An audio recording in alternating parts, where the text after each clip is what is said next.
అష్టాదశ శక్తి పీఠాలలో భాగంగా ఈరోజు మనం 10వ క్షేత్రానికి చేరుకున్నాం. ఆంధ్రప్రదేశ్లోని పిఠాపురం. దీనినే దక్షిణ కాశీ అని, పాదగయ క్షేత్రం అని కూడా పిలుస్తారు.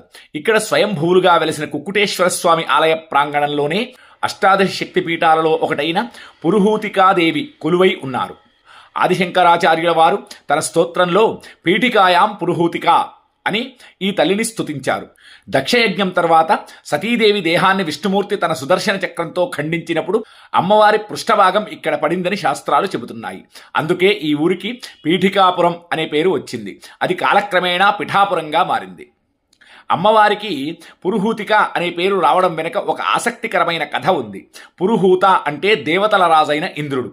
ఒకసారి ఇంద్రుడు గౌతమ మహర్షి శాపం వల్ల తన రాజ్యాన్ని, వైభవాన్ని కోల్పోయాడు.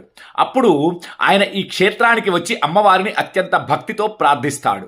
ఇంద్రుడి భక్తికి మెచ్చిన తల్లి మళ్ళీ ఆయనకు ఇంద్ర పదవిని, వైభవాన్ని ప్రసాదించింది.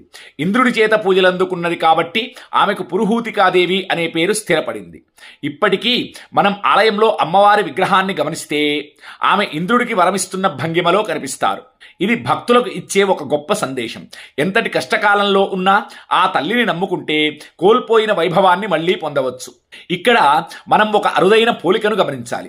7వ శక్తిపీఠమైన కొల్హాపూర్ మహాలక్ష్మి చేతిలో ఉన్నట్టే ఈ పురుహూతికాదేవి చేతిలో కూడా ఒక నిమ్మపండు కనిపిస్తుంది. అయితే వీరిద్దరి మధ్య ఒక చిన్న వ్యత్యాసం ఉంది. కొల్హాపూర్ మహాలక్ష్మి సంపదకు అధిదేవతగా పూజలందుకుంటుంటే పిఠాపురం పురుహూతికాదేవి జయదుర్గ స్వరూపంలో కొలువై ఉంది. కొల్హాపురం అమ్మవారికి కిరీటంపై శివలింగం ఉంటే పిఠాపురం అమ్మవారు తన చేతిలో గొడ్డలి, కమండలం వంటి యోగ ఆయుధాలను ధరించి ఉంటుంది. అంటే ఒకరు భౌతిక సంపదను ఇస్తే మరొకరు కోల్పోయిన అధికారాన్ని, ఆత్మీయ గౌరవాన్ని మరియు మోక్షాన్ని ప్రసాదించే తల్లి. పిఠాపురానికి ఉన్నటువంటి మరో గొప్ప పేరు పాదగయ. పురాణాల ప్రకారం గయాసురుడు అనే రాక్షసుడి శరీరంపై యజ్ఞం చేయడానికి దేవతలు కోరగా ఆయన భూమిపై పడుకుంటాడు.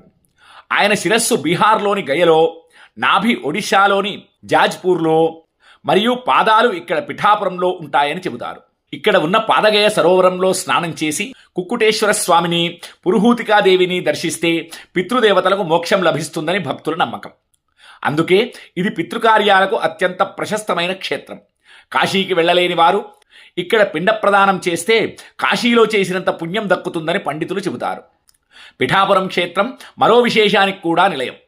ఇది దత్తాత్రేయ స్వామి వారి మొదటి అవతారమైన శ్రీపాద వల్లభుల జన్మస్థలం. మరి రేపటి వీడియోలో ఒడిశాలోని వైతరిణీ నదీ తీరాన నాభిగయగా ప్రసిద్ధి చెందిన 11వ శక్తిపీఠం గిరిజాదేవి గురించి తెలుసుకుందాం. ఓం శ్రీమాత్రే నమః. జై పురుహూతికా మాత.